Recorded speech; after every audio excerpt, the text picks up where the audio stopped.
Hello, everybody, and welcome. I want to first of all welcome you to my first Disney News and Views video. I'm planning on trying to do these maybe every 2 weeks, but at the least as a monthly edition. I do have a new blog page up, and you can find that in the description of this video to pop over there and kind of follow the vlog. So I appreciate that. As far as a first video for my Disney News and Views, I'm actually in the center of the country, so I'm not really around any of the Disney parks. I do like to visit as often as I can. I am an avid Disney fan and absolutely love the Disney properties. But I do a lot of research. I stay up on the news. I really follow what's going on in that particular business set, because I want to be aware, and next chance I get to go down, be prepared to see what I want to see. So anyway, I'm going to be adding different segments as I go along. Now this first time around, I only have a couple of segments that I want to cover. The first one is going to be my Getting Around the World segment, coming up next.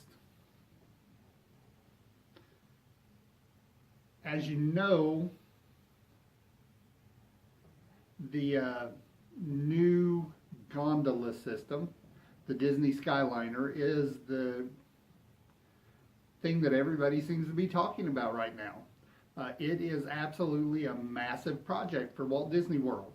They have taken a view of getting people around Walt Disney World, and this particular system is going to take people from the Pop Century and the Art of Animation resorts, Caribbean Beach Resort, and the new resort, the Riviera Resort that they're building, and connect all of that together along with Epcot and Disney MGM Studios.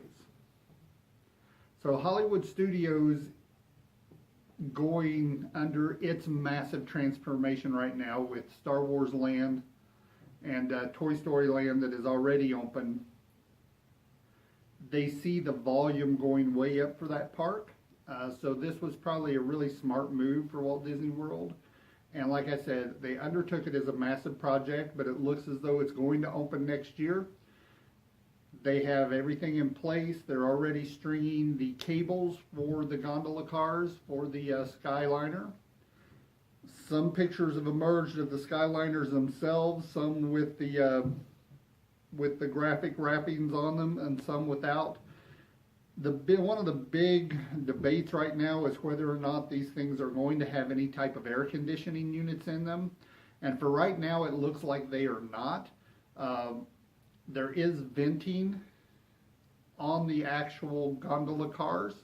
The windows vent, and there's some ventings down lower than that as well, so that air can circulate as the car is moving through the air, as well as very heavy tinting on the glass to kind of keep that Florida sun from heating up the inside of the vehicles themselves. I think the problem would lie in the fact that, you know, if the transportation system ever did have a breakdown, which they all do from time to time, the monorails will stop from time to time. The buses will break down, whatever have you. But these will actually, then you'll be suspended above Disney World in a ride vehicle that has no air conditioning, just in the Florida heat. So I'm sure it's a consideration they've made. There is going to be power to the cars. There has to be, so they can have their announcement systems going, so that they can give like the safety announcements and anything they want to say about arriving, departing different locations. One saving grace is it's not going to be very long in between the different stations, since there will be stations at actually there where the bridge is between Pop Century and Art of Animation. That'll be a station. The main hub station at Caribbean Beach, station at Riviera, and station, of course, at Epcot, and a station at Hollywood Studios. So the longest path journey is going to be between, say, Caribbean Beach, and Epcot, which would be the longest distance that would have to be covered. Now this does take you out over Hourglass Lake and around the waterways that way. So the views are going to be spectacular for one thing, but for another thing, there won't be any way, at least not a quick way, to evacuate anybody from that ride in the middle of the ride, because they are going to be over water. Now I'm sure they have some things in place, some boats with ladder capabilities, those types of things in case of an emergency, but it would be quite a process. But all in all, I am super excited about the Skyway. I think it's going to add another dimension to Walt Disney World, allow for a different type of transportation, hopefully alleviate some of the buses, especially from the resort areas, maybe give you that access that you really didn't have before, as far as being able, you know, from Hollywood Studios to Epcot, Hollywood Studios back to your hotel, Epcot back to your hotel, so forth and so on. And then also give people a chance who are staying at one of the value resorts like Pop Century, an opportunity to get off and explore the Caribbean Beach Resort and explore the new Riviera Resort, because they're going to be going there anyway by means of the Skyway. Just kind of like, you know, you do when you're on the monorail and you get the opportunity to hop off at the Polynesian or hop off at the Contemporary and see those other resort areas as well, and just kind of walk around and explore. So it just kind of gives another dimension to your trip, and I think it's going to be a fantastic addition to the Walt Disney World. The carts, the ride vehicles themselves look fantastic. Like I said, they already are stringing the cable. They have everything else in place. I'm sure they have already started testing moving along some of the cart arms without the ride vehicle attached to them, but I'm sure that very shortly here we'll start seeing videos and hearing things of them actually doing testings by moving the actual ride vehicles in between stations.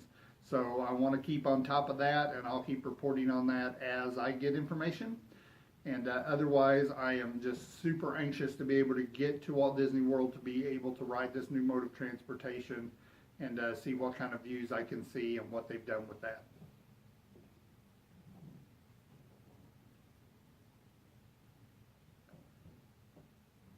Next on my list is going to be my Eats and Treats segment. Eats and Treats, I could probably have a video like this every day for I don't know how many years to cover all of the food and treat options there are at Walt Disney World. So I'm going to just kind of pick one item or one restaurant every time around and talk about it and give you a little bit of information. And this time around I'm actually talking about a new item, and that's going to be the Wonderland Slush at the Cheshire Cat in Magic Kingdom. And this is a slush beverage that is purple and kind of a reddish orange, kind of looks like the Cheshire Cat when it's put into the cup. It's actually made out of Minute Maid raspberry lemonade and Fanta grape soda. So from what I'm understanding, the main flavor of the drink is grape, so it was made for people who really like grape soda. But what really makes this slush stand out is the fact that it comes with a paper straw that's been encrusted with like a red cherry type hard rock candy, which is really neat. As everybody knows, Disney World and a lot of other places in the country right now are really trying to get away from plastic straws, trying to really get on that environmental wagon as far as getting those completely off of the market, so we don't have to worry about the landfills and the impact on the ocean life and everything that comes to harm by overutilizing plastics. So this is a really neat idea that they're using this paper rock candy encrusted straw for this beverage. The only downfall with it really is a lot of people are complaining that as you're drinking the beverage that the paper straw that's inside the rock candy gets a little bit soggy, so they feel like that they need to improve on that to where maybe they don't have to feel like they have to rush through their drink so much and get that brain freeze headache from the slush. So Fantastic beverage though. Right now it's running at $5.99, and it is on the Disney snack credit list for the Disney dining plan. So, you know, if you have a snack credit and you would like just something to really cool you off in the afternoon, you need to be stopping over at the Cheshire Cat Cafe in Magic Kingdom and picking up one of the Wonderland slushes. I think that it's going to be an enjoyable addition to their snacks. So that's it for today for my Disney news and views. I will be back probably in a couple of weeks. Like I said, I'm not real sure whether I'm going to do these weekly or monthly or bi-weekly, but right now I'm kind of leaning towards bi-weekly, so hopefully I will see you in a couple of weeks. If you like the content, make sure and hit that like button so we can keep things moving forward. And of course, you know, any comments are always appreciated, just like with any of my videos, good or bad. I want to hear about it. Want to also hear your views and news on Disney World and the things happening there. Would love to get some conversation started. My new blog page is listed in the description of this video. Pop over there and take a peek and subscribe to that page, and I'll keep you up on the things I'm writing and putting on there. I'm even working on getting up a little online store there for some items that I do have out there for purchase. So enjoy your day, enjoy your Thanksgiving week, and as always, subscriptions are free. Hit the button. I'll see you later.